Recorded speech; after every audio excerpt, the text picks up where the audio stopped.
What's up, folks?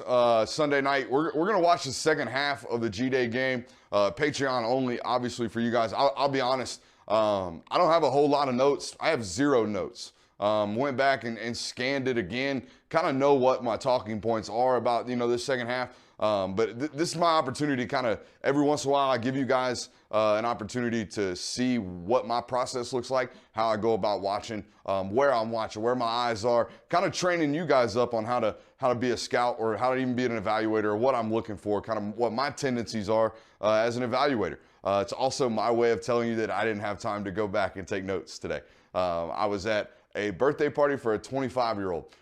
Felt really weird. It was not my favorite thing in the world. I was not happy. But tonight I get to do something that I love with people that I love, which is you guys. So first of all, I want to take a time out, and this is unscripted, but I want to thank you guys. We have had a record month in terms of Patreon. A lot of that has to do with the Nugs and the information and good stuff like that. But what I've found, I think since February, we have not had a single person delete or not renew their subscription to our service. So I think that says a lot about what we've got in terms of the product, but it also says a lot about you guys. Very, very adamant about getting your Georgia football knowledge and learning about the game of football, which I appreciate, and that's what we're all here for. We're all here to grow and get a little bit better in the knowledge of the game. And without further ado, let's learn some more football, right? Let's get right into it. So tonight, as I've said, we're just going to watch it. Okay, I'm going to watch it with you. When I feel the need to draw on the board, I will. But until then, we're just going to hang out. I've always wondered what the heck this means. And if I get somebody to answer it, I'm going to bring it right to you. Watch the 3-tech right here. I can't quite tell who it is, but he's going to flash his hand up right before the snap. I see him do this all the time. And honestly, I think it's Kirby's way of getting these guys to just mess with offensive linemen's head or just do something silly on film. I used to think it indicated who was going to be the lead man on twists and games and stunts like that. But, right here, it's just a standard normal play. He just throws his hand up. He doesn't do anything at the 3-tech position, doesn't move around, doesn't change anything. Now, the other thing I have noticed is, and if you guys can see it, I hope you can, okay, check this out. Okay, this is their response, and they'll do it later in the game to this double tight end formation, okay? Used to, this wasn't what was going on, okay? Used to, I don't know why he started doing this, or this is a completely new thing for me from what I've seen on film. Just flexing him out, and ultimately what happens is, as the pass comes, he drops into his flat, the linebacker maintains his regular zone dropping area. So it's just interesting to see. Maybe Kirby's, new, trying something out. And look, he's angled, right? He's flexed in, looking in, keying through that Y, right? Keying through that H-back and that Y, that stacked formation and that tight end bunch. Alabama does this a ton. They will line up in double tights, right? And they will stack them just like this. That is Darnell, and that is our boy, Brock Bowers, right there, number 19. So I've seen Bama play this a lot. Obviously, they're a real tight end heavy football team. Clemson, not so much. Clemson almost plays without a tight end a lot of the times. So it's interesting to see this. This is a complete different adjustment from Georgia. I hadn't seen it before, and I'm sure you guys hadn't. So it was interesting to see. And there you see him just dropping into his zone. Obviously, that's our boy, Chaz Chambliss. Everybody's our boy tonight, apparently. Yes, that's my boy, Carson Beck. Your boy, heck yeah. Let's see here. I'm gonna get my remote over here working so we don't have to sit here and wait through all this. Another thing that Kirby does all the time, right? I like this. Everybody runs such standard inside zone combos, right? It's a standard run to the left, okay? They're going to hand the ball off. He's going to get, horizontal and then get vertical whenever he sees the open gap. As they're running, it's actually split zone, I believe. They're going to send the tight end back the other direction. What Kirby's done is he starts sending these linebackers play side into where the combos ultimately go, right? So as first, second and 2, right? Everybody knows we have to check our situations every once in a while. Second and 2, he knows, run down, right? So why don't we just plug the Mike backer hard downhill now and ruin all the combos? And that's exactly what happens, right? Easiest tackle Smile Mondon's probably ever made in his life, even though it is Kendall Milton. So just a an easy way to get ahead. An easy way to win a rep right there. How about this modern technology? I'll tell you what. I was talking to somebody the other day. They were asking me about Smile. Talking to a source the other day, asking me about Smile. I said, what do you think about him?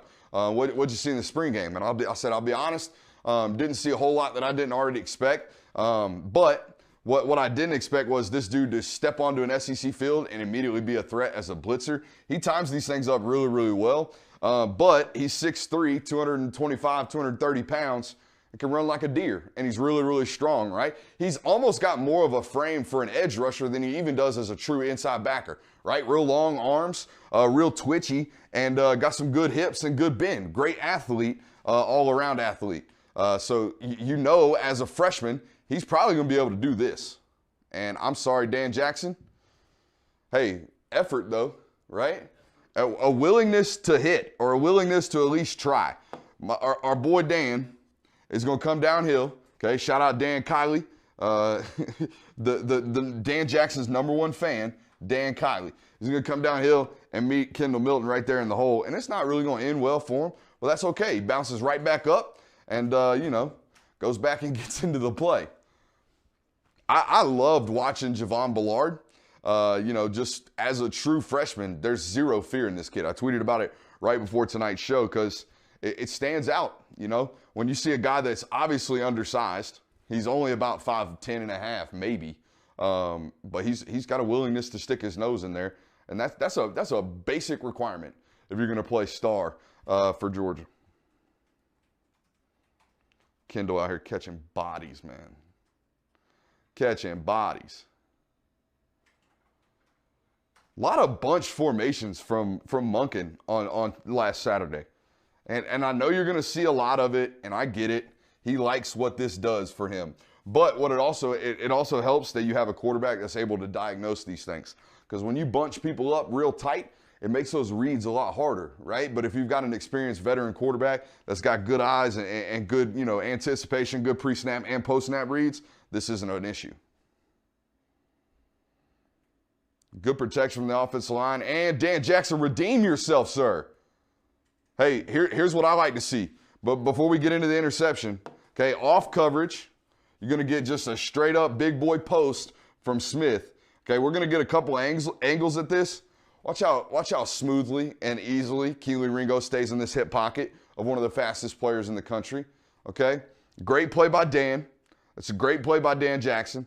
Great protection by the offensive line. One thing I will tell you, because I'm a stickler for it.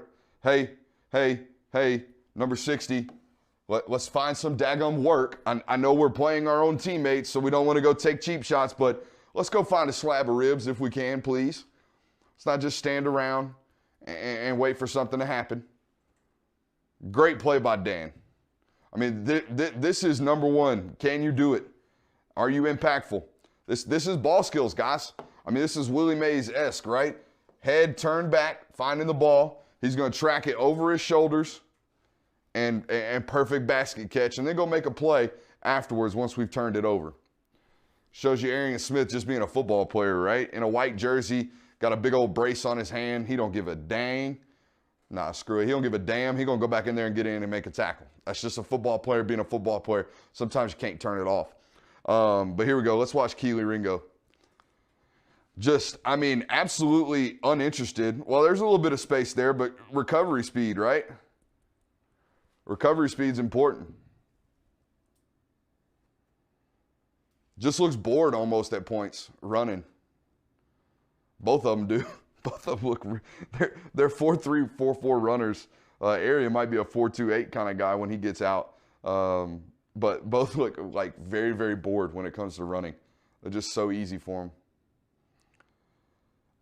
I loved the way Quay Walker played in space on G-Day. I can't say anything bad about it. I said he scrapes as well as anybody in the conference.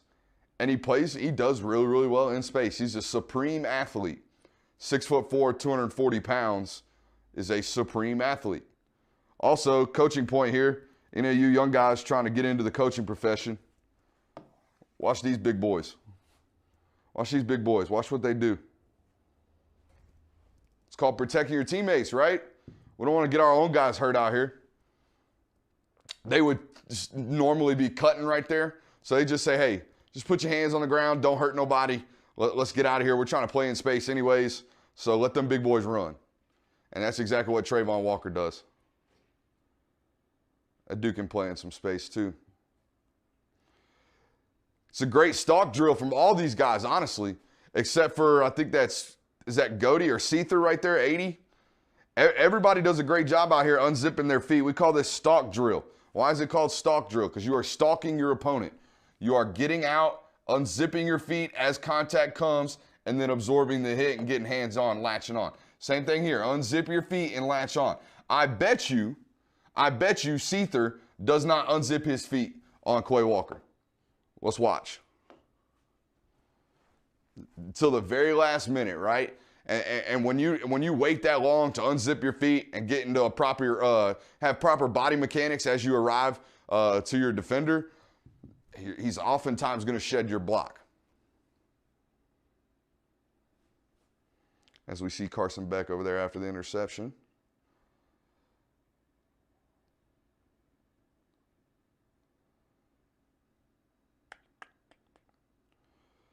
Georgia in a nickel defensive set right there. I got a question, and maybe you guys can answer it for me. Watch these coaches over here. I noticed this earlier today. Watch this guy specifically. And why are you signaling touchdown, sir? What is going on there? Are we that hyped for a 5-yard hitch? I don't get that one. Watch him. He's putting his hands up like he's about to score. I don't know what's going on there. It's a very simple play off of the RPO action. Guys, this is what RPOs are going to look like moving forward.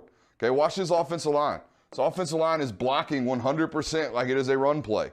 Okay, but JT keeps it out, right? I see corner bailing. I'm going to take that 5-yard hitch. That's all he's looking at. Okay, look, he's peeking over there. He's peeking right now. He's peeking. Okay, he's going to look at him one more time as he moves, and now he knows, ball out. We're running the hitch. Okay, nice and simple. That's what it's an RO, or excuse me, it's a RP. There is no O anymore. It is just a run pass. Okay, and I guess you technically have the option to do either. But you ain't going to see him running the ball, obviously. False start. We don't watch false starts. Dog water false starting in a spring game. Here's what I'm talking about, guys. Watch these defensive linemen, man. This is 1st and 15. This is 1st and 15. This is a situation where typically in years past, you know, they're probably playing standard, like, you know, base defense. Like, hey, let's push the pocket if it's a pass play. Let's maintain. Let's keep everybody in front of us. Let's have good sound gap integrity. Let's not get up the field too much. Whereas in 2021, I mean, these dudes are getting after it, guys. These guys are getting upfield. Watch Jalen Carter here in the middle. Watch our big boy right here. I got a clip of him later you guys are going to love. Jamari Sawyer fans aren't. Okay? Yeah, I mean, I do think you're going to get pressure on just about everybody. Okay? Because these guys aren't – Georgia's offensive line, I know I've been cracking on them all offseason, it feels like. They're not scrubs, man. They're good football players too. That's a great set by McClendon over here. You just gotta win late too. You can't just win early, 70. Watch 70 over here. Great patient kick slide. Gets his hands in and then just, we fall off late. Finish the daggum reps, son. Bro, those poses JT has for ESPN are all terrible. Yeah. Again, guys getting upfield. I remember, what was it, Wednesday? We did film study. You know, a basic stunt, a day one install stunt right here. And Tate's just missing on it, man. I think this is something, and you expected these things to get better as a player gets older, but that's inexcusable. To get beat twice on the same exact stunt, there's no difference. He got whooped for a sack by Devontae in the first half on this same exact stunt, and then he gets beat again. That's something you just can't have, okay? You got to adjust, and you got to learn from mistakes in game. We can't just wait until we get home and coach gets in our butt on film study on Monday. We can't do that. It has to be an in-game adjustment. You have to get better snap in and snap out to play in the SEC. What's up, ladies and gentlemen? I'm assuming you found this on YouTube, and if you did, I would appreciate it if you join us over on Patreon, patreon.com/Brooks Austin. I know I gave you a little bit of a teaser, a little bit of a clip tonight on YouTube, but the full hour and 5 minutes of the entire second half is up on Patreon right now. So feel free to join us over there, and you get to watch those things live. So all of our film studies, especially in season, will be over on Patreon only. Patreon.com/Brooks Austin. Hope to see you there.